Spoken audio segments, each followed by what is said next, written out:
Toda história precisa de uma base invisível.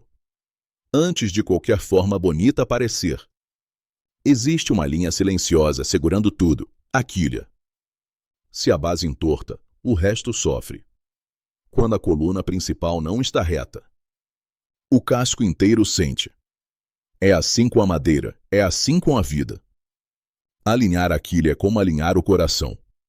Tem horas que a gente precisa parar, revisar e ajustar o que sustenta tudo por dentro. Com base firme, o barco navega com mais confiança. Quando o fundamento está bem cuidado, as ondas não deixam de existir, mas perdem o poder de derrubar tão fácil.